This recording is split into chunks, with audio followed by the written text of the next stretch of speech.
Ani si jaaladha sirriitti. Isa baakuna. Garuu haadha keenirra jaaladha. Maal jechuudha? Garuu haadha keenirra jaaladhan jedhamu. Ani siniin anirra jaaladha miti akkamittiin anarra shi jaaladha. Maali? Isheen ijaan ishii jaaladhuuf ati ishiirraa argamtee ati ishii xaantaa jechaadha.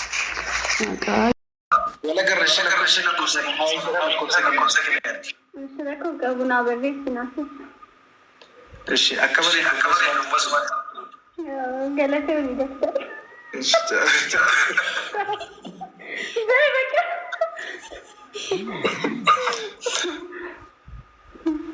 Ashama arkafuni ordoftoota koo nagaa sinifaa ta'u bakka jirtanitti akkam jirtu nagaa keessanii annagaadha rabbinaa galatu har'a waan hedduu irraa barattu jedhee dhugaa biraan kimicayyoon kuni abbaa ishii gootee baay'ee tokko natti tole jechuudha akkaataa gorsa isaa micayyoon kuni faazirii ishiiti bilbilteeti maal jetteeni abbaa koo garuu isinis sodaadhalleeni nama sooressa moo iyyeessa waaqa qabuuni eerumuunaaf wayyaa kamnaaf wayya jettee ittiin mari'attee jechuudha ishiin biraan kirratti hojjetti sana boodee yaada inni kenneef akkasuma immoo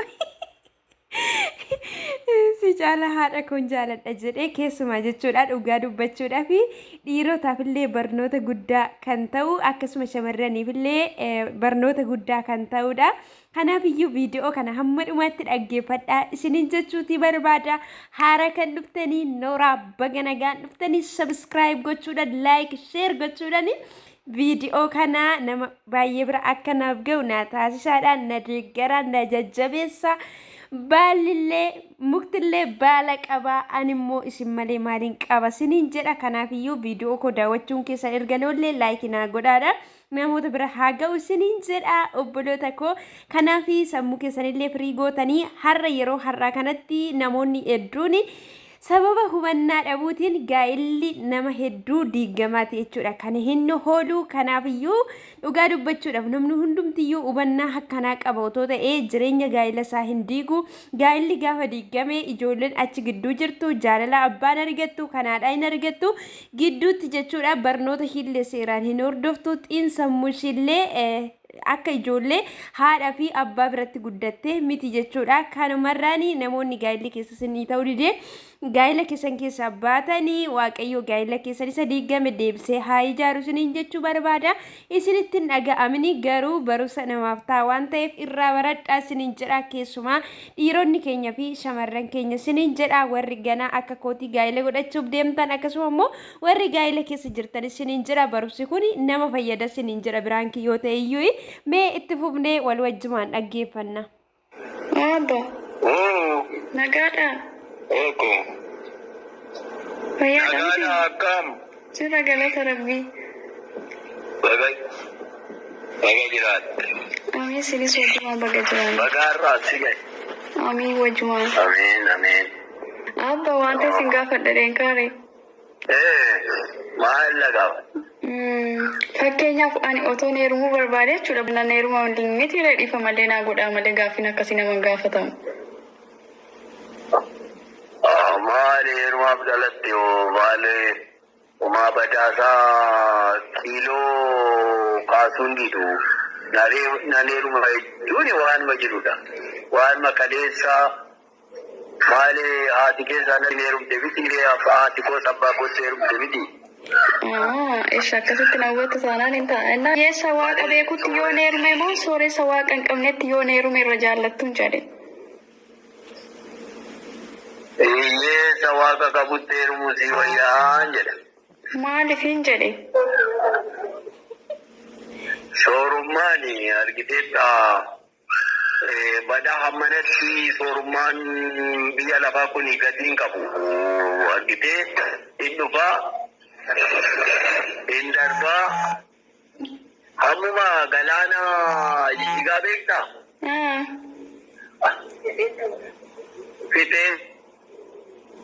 Fiteensa bakka soorummaan fiteensadha. Bakka namni harkuma qalleessa hiyyeessa ta'ee namni jireenya isaa walitti fidatee irra caalaa immoo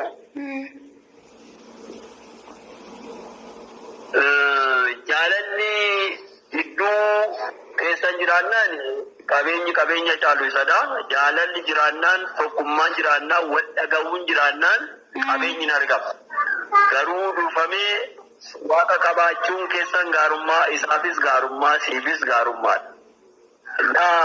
Heddii jaalalli jiraatee heddii akka atis akka qabeenya hin qabnetti beektee innis qabeenya dhabuusaa beekee walitti dhuftan boru jireenya karaa ta'etti waaqayyo sin baasuu danda'a. Jireenya irraa hafaa jiraachuu dandeessa. Garuu inni waaqa inni otoon qabaatiin qabeenya guddaa qabu daqiiqaa keessatti dhabuu danda'a. Daqiiqaa keessatti fudhadhu makiinaa biliyeena meeqaan bita? Halluma manaa bahee halluma qaalaa bahee achitti hafuu hin danda'a. Kanaafuu gooftaa qabaachuun qabeenya dhabuun gooftaa qabaachuun qabeenya caalu Kiristoosiin qabaatanii maatii walitti dhufa wajjin jireenya daakishaa jiraachuun isaa baay'isee fudhatama qaba. Malee qabeenyi maal godha hin darba waan darbudha. Tokko namni qabeenya qabu nagaan qabu. Ciiseen bulu hirriban qabu. Biyya kana waliin gahaa bula. Itoophiyaa keessa bahee Afrikaa ardii waan uume kana abjuudhaan naannaa bula. Yaadaan naannaa bula. Nyaateen gabbatu boqonnaan qabu. Garuu hiyyeessi gooftaa qabu waan xinnoo nyaata gooftaa isaan galateeffata rafeetuma bula. Akkuma namaa rafee bula akkuma namaa rafee ka'a. Bakka sooressi gooftaa hin qabnee fi hiyyeessi gooftaa qabu tasmayyuu amma lafti kunii fi waan kun walirraa fagaatu. Akkas taanaan haa ta'u ani garuu maqaa keessaniif jedhee sooressatti heerumuun barbaadan ture amma bakka yaada kun jijjiire.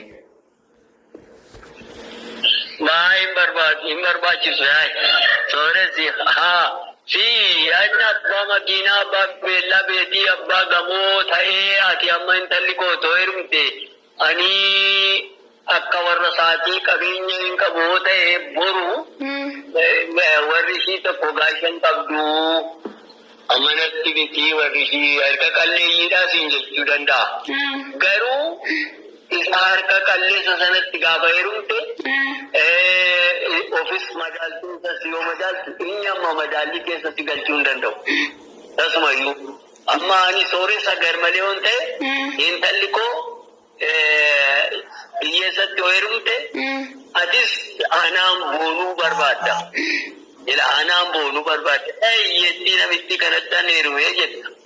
Kanaafuu gooftaa isa qabu hiyyeessuma gooftaa qabu isuma hojjetee nyaatu isa abdiidhaan yoon eeggatutu caala malee ati sooressa isa abbaa makiinaa meeqaatti an heeruma hoo jette borusumaafis si arrabsiisa maal ta'e maal qabdi warri kee maal fiddee dhuftes hin jechuu ni danda'a. Haa ta'u waanillee yaada keessan ilaaluuf dhababa guyyaa lammaffaa fadhaaf piraankii siin gochaa jira. Kanaan duras piraankii siin godheen ture. Hidhannaa galatooma piraankii siin godhee baay'ee sin jaaladha ishee abbaakku. Eshi jiraadhu atis garbittii koo waan iddoo jirtutti ishee eegu bakka amala kee tolfadhu nama dhaga'ii nama wajjin jiraadhu.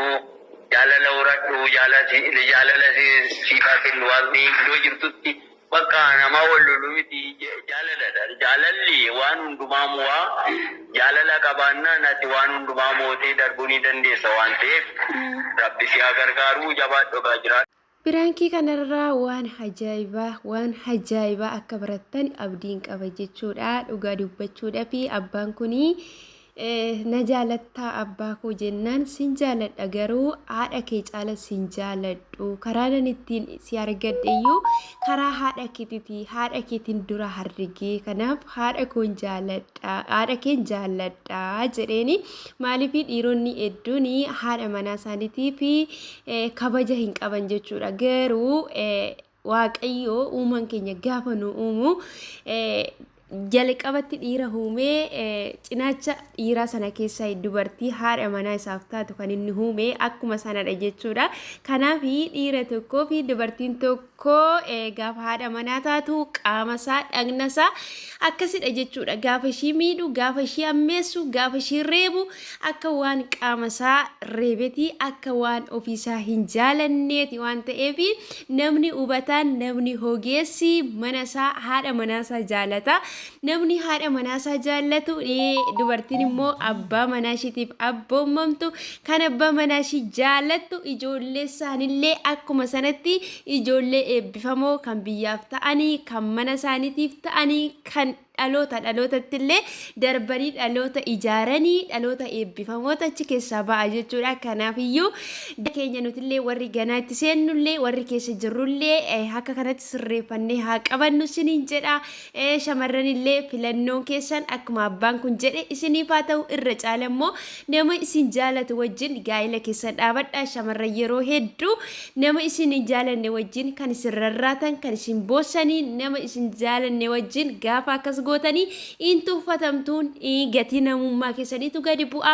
Gaa'illi hin taane jechuun immoo uumaa keessa wajjin illee walitti gungumtu keessi keessan boqonnaa hin qabu gammachuu hin qabdanii jireenyi keessan inni gara fuulduraa inni lubbuun keessan jiraattu sunillee shakkii keessa gala jechuudha. Maaliif hanguma itti waaqayyo dhufiiti isaa sana eeggattanii guyyaa lubbuu keessan gara isaatti fudhatan sanallee eeggachuu dadhabdanii lubbuu keessanillee murtoon taane irratti baasuu dandeessu. Boqonnaa gaa'ela keessan keessatti dhabdanii waaqayyo irratti gungumuutii dandeessu jechuudha. Kanaaf iyyuu ilaalladhaa ta'u nama gita keessan ta'e nama isin jaallatu nama isin kunuunsu deebsa keessa jaalalli isin qabuutii danda'a warri shamarranii waan taataniif akka kanatti sirreeffadhaadha isiniin jedha. Gonkumaa dhiira isin hin jaalanne dhiira akka isinii gabbartanii yookiis immoo fedha isaa qofa akka raawwattan isin taasisu wajjin hariiroo keessanitti fufinaa isiniin jedha.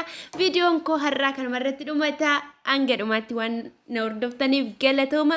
Viidiyoo kana immoo sheer, laayik, yaada qabdan barreessuuti hin dagatinaa isiniin jedha obboloota koo.